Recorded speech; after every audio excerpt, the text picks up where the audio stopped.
네, 오늘 무엇보다 박충건 의원님 소중한 자리를 주최해 주시고 함께 해 주셔서 감사합니다. 과방위 간사를 맡고 계신 최형두 의원님 바쁜 시간에도 귀한 말씀 오늘 오셔서 직접 해주신 거 감사드립니다. 또 우리 나경원 전 대표님, 조정훈 의원님, 또 김기현 전 대표님 귀한 축사 말씀으로 이 주제에 대해서 함께 힘을 보태 주셔서 너무나 감사드립니다. 무엇보다 오늘 휴일이고 게다가 시작 시간은 9시고 게다가 또 서울에 마라톤이 있어서 교통은 최악이었는데도 불구하고 이 자리까지 직접 왕림해 주셔서 이 세미나 함께 해주신 우리 자리에 계신 모든 분들께 깊은 감사의 말씀 드립니다. 우리 지금 앞에서 그 말씀 나오신 것처럼 그 탄핵 제도와 그리고 방송 장악 이런 부분이 크게 문제가 되고 있습니다. 오늘 제가 주로 발제할 부분은 탄핵 제도의 남용과 개선 방안 부분이고요.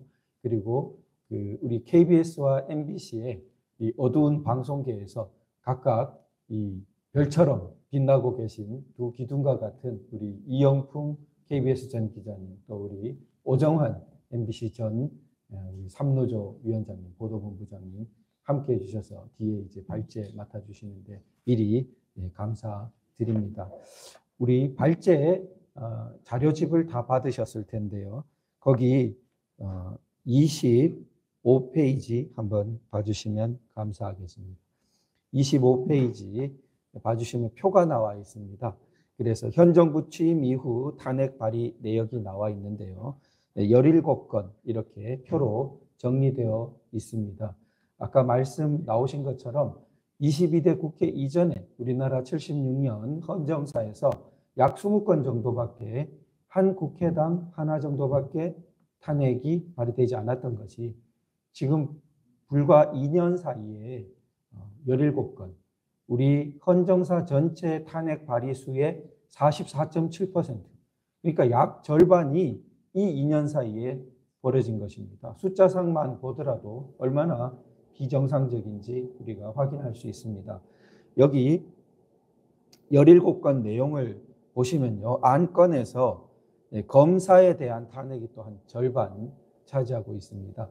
이 검사는 기존에 있었던 탄핵은 검찰총장에 대한 탄핵이 몇 건 발의가 된 적이 있었는데 지금 이 검사에 대한 탄핵은 자세히 살펴보겠지만 이재명 당대표의 수사검사를 거의 대부분이 그 수사검사입니다. 한번 그 대표적으로 보시면요.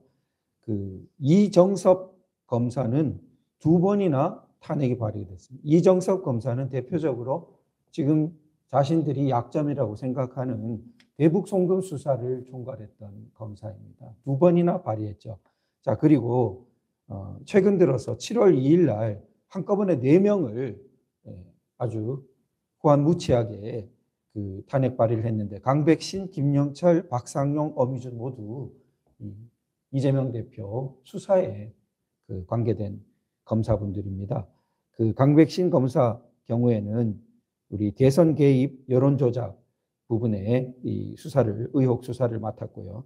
엄희준 검사 경우에는 백현동 위증 교사 수사를 맡았고 박상용 검사 경우에는 이화영 그 사건 대북 송금과도 관련되고 관련 검사입니다. 이렇게 야당 당대표의 그 형사사건 수사에 관계된 검사를 무차별하게 이렇게 무자비하게 탄핵 발의로 직무를 정지시키고 거의 보복성으로 이렇게 하고 있는 것이죠. 자, 그리고 검사 외에 행안부 장관이 있었고 그 다음에 보시면은 방통위원장이 그 다음은 또 약 3분의 1 답니다. 이동관 방통위원장은 3번이나 이렇게 발의를 해서 결국 그 물러나게 했죠. 그리고 그 다음 힘겹게 청문회도 얼마나 힘들고 그 후보 올릴 때마다 얼마나 힘듭니까? 그랬더니 김홍일 방통위원장 또 탄핵 위협으로 이렇게 물러나게 했죠.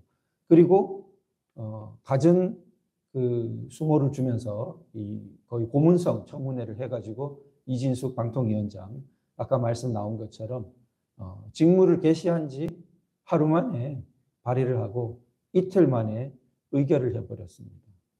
참 야만적이라고밖에 말할 수 없는데요. 이동관 방통위원장 보시면은 28일 날 발의된 게 있고 철회하고 29일 날 또 발의했다가 뒤에 결국 물러나서 폐기했는데 이게 하루 만에 왜 또 발의했냐? 이게 기억하시는 분 계시겠지만 그날 손중성 검사에 대한 탄핵 발의와 함께 28일 날 발의했는데 소위 복사해서 따붙이기를 해가지고 그 이동관 방통위원장 이 발의 안에 그 위에 부분이 검사 탄핵 발의하는 내용이 붙어 있었던 겁니다. 그래서 이게 형식적으로 지금 문서가 성립이 안 되지 않습니까? 그래서 스스로 철회하고 다음날 다시 발의한 거예요. 이런 우리 문명국 시민으로서 비참함을 느끼는, 참담함을 느끼는 사태까지 있는 것입니다. 그래서 대표적으로 보면 그 이재명 당대표 방탄을 위한 이런 헌정 파괴적인 탄핵과 그리고 그 방송 정상화를 가로막는 그러한 방통위원장에 대한 필사적인 이런 탄핵 발의가 주된 부분이 있다는 것을 우리가 살펴볼 수 있겠습니다. 그리고 이렇게 탄핵이 남용되는 것은 17페이지 한번 봐주시면요. 이 국회법에 상당히 좀 우리 고려해 봐야 될 점이 있습니다. 재고해 봐야 될 점이 어떤 좋은 제도도 혹은 좋은 것도 남용되면은 좋은 게 될 수 없죠. 우리 음식이 좋은 것이지만 사람을 살리는 것이지만 음식도 남용되면 비만이나 여러 가지 성인병이 되지 않습니까? 마찬가지로 탄핵 제도 자체는 헌법 수호를 위한 제도로 고안되고 도입된 것이지만 이걸 남용할 때는 뭐 이루 말할 수 없는 헌법 파괴적인 해악이 오겠죠. 그런데 국회법의 17페이지 표에 보시면은 제 130조 1항에 보면요. 법제사법위원회에 회부하여 조사하게 할 수 있다. 이렇게 해서 의무가 아니게 되어 있습니다. 그러니까 법제사법위원회에 조사를 하게 할 수도 있고 안 할 수도 있는 건데 우리는 어떻습니까? 안 합니다. 대체로. 하게 하면은 충실한 조사를 만약에 하게 되면은 자신들이 바라는 이걸 가지고 빨리 직무를 정지시켜버리는 그런 역할을 못하게 될 테니까. 그런데 이렇게 조사 자체를 의무가 아니게 해놓은 것이 굉장히 악용이 되고 있다는 것이죠.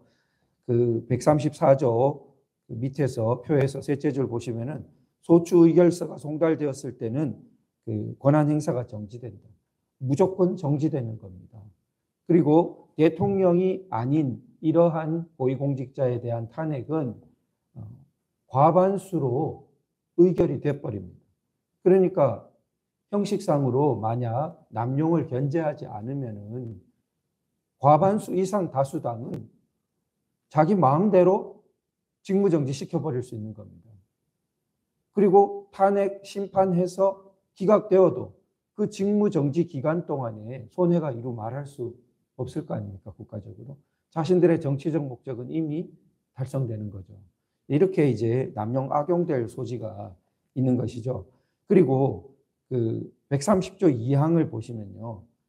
그 본회의에 보고하면은 그럼 이제 법사위 안 올리고 본회의에 바로 보고하면은 24시간 이후 72시간 이내에 표결한다. 이건 또 의무로 되어 있습니다. 그러니까 본회의에 법사위 조사도 안 하고 올렸는데 올리면은 무조건 3일 내에 표결하도록 되어 있습니다. 그러니까 부실 탄핵이 양산될 수 있는 국회법상의 구조가 있는 것이죠. 이게 법사위 조사도 없고 본회의는 올려서 이런 방식으로 노무현 대통령 탄핵 사건 그리고 박근혜 대통령 탄핵 다 이렇게 일어난 것입니다. 이게 미국과 비교를 해보면요. 미국은 우리 15페이지에 관련 내용이 좀 기술되어 있는데요. 15페이지 그 미국의 탄핵 제도에서 위에서 한 8째 줄 보시면요. 미국의 하원은 자기가 법적으로는 그런 의무 규정이 없음에도 불구하고 탄핵 소추안을 아주 하나의 어떤 확립된 관행으로 그 하원 내 법사위에 조사를 실시하도록 하고 있습니다. 그러니까 법규가 없음에도 반드시 법사위 조사를 시키고 그 다음에야 청문회를 연다는 거죠. 그 조사를 가지고 여는 거죠. 근데 우리는 법규 없다고 그냥 마음대로 법사위에 안 올리고 조사 없이 하는 거죠. 그런데 지금 국회가 소추한다는 것은 우리 형사재판에서는 검사 역할과 비슷한 것입니다. 그래서 검사가 그러면 기소하는 것과 같습니다. 탄핵 소추하는 것은. 그러면은 검사가 충실한 조사를 하지 않고 기소를 남발한다고 하면은 형사재판이 어떻게 되겠습니까? 재판부가 알아서 할 거니까 검사는 마음대로 막 올려도 됩니까? 절대 그렇게 생각하지 않지요. 이미 검사가 기소하는 것 자체가 개인에게 얼마나 큰 충격과 불이익을 줍니까? 그러니까 이 국회도 마찬가지인 거죠. 게다가 직무정지라는 효과가 바로 따라오기 때문에 이 미국과 우리 그 운영이 너무나 대비된다고 그렇게 하겠습니다. 이렇게 된 실제 심각한 그 출발은 노무현 대통령 탄핵 사건이 있는데요. 이미 노무현 대통령 탄핵 사건 때 16페이지에 그 헌법재판소가 조금 그 장래에 일어난 일들을 볼 때는 좀 먼 그 미래를 내다보지 못한 부분이 있다 생각되는 것이 적법 절차 위반이 국회에서 이렇게 탄핵소추 의결할 때는 별로 문제되지 않는다고 판시해 버렸습니다. 그러니까 적법 절차 원칙이라는 게 헌법재판소가 기존에 판시할 때는 아주 국가기관 모든 것에 대해서 이루어져야 하고 형식적인 적법성만이 아니라 그 내용상 실체적으로 아주 적법성이 합헌적으로 보장돼야 된다고 한 원칙이었는데 노무현 대통령 탄핵 사건 때는 그 원리도 아주 좁혀서 해석하고 당사자 말을 들어볼 권리다 이렇게 해석하고는 그거는 탄핵 소추할 때는 적용 안 돼도 된다 이렇게 했습니다. 그러니까 노무현 대통령 탄핵 사건 때도 국회의 부실 소추 아주 졸속 소추의 그 문제가 있었는데 이걸 문제 삼지 않고 기각했습니다. 어차피 기각될 것이었는데 그렇다면 이 문제를 적시해서 이 국회법이 위헌이다.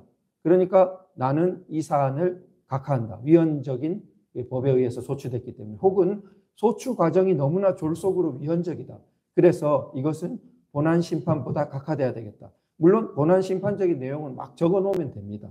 근데 그런 미국과 유사한 정치적 지혜가 좀 법적인 지혜이기도 하죠. 발휘되지 못하고 우리는 적법 절차 원칙 적용되지 않는다고 해버렸습니다. 그러니까 그 다음에는 국회의 졸속 탄핵, 적법 절차 무시적인 남용의 문이 활짝 열려버린 것입니다. 그래서 박근혜 대통령 탄핵도 그렇게 열려버리고 그리고 지금 민주당의 이 탄핵 남발 사태가 예고되었다고 볼 수 있겠죠. 그래서 이런 부분이 이제 우리 실천적으로는 그 마지막으로 23페이지에서 국회법 개정이 좀 꼭 필요하다. 제도 개선이 필요하다. 이런 의견들이 좀 활발하게 나와야 되지 않나 생각됩니다. 조정훈 의원께서도 적극적으로 이제 말씀해 주시고 하셨는데 국회 차원에서 논의가 꼭 필요한 것 같습니다. 그러니까 아까 전에 지적된 것처럼 법사위 조사를 재량이 아니라 의무로 하고 그 다음에 최소한의 조사 기간을 명시해 가지고 소추 전에 충실한 조사가 이루어지도록 좀 강제를 해야겠죠. 그러나 아주 급박할 수도 있으니까 예외는 두되 그 예외 적용 범위는 엄격하게 법에 명시를 해야겠죠. 구체화해서. 그렇게 해야 되지 않나. 그리고 72시간 내에 사흘 만에 의결하도록 강제하도록 하고 있는 그런 조항은 완전히 이게 졸속 탄핵 오판을 졸속 소추를 불러오는 조항이기 때문에 반드시 개선이 필요하다. 그렇게 생각됩니다. 네, 제가 오늘 발표할 내용이 이제 얼개가 이 부분이었고요. 그래서 우리 탄핵 제도의 남용과 국회법의 개선 부분을 반드시 좀 국민들의 공론에 의해 가지고 잘 개선될 수 있도록 우리가 뜻을 함께 모았으면 좋겠습니다. 함께 해주셔서 감사합니다.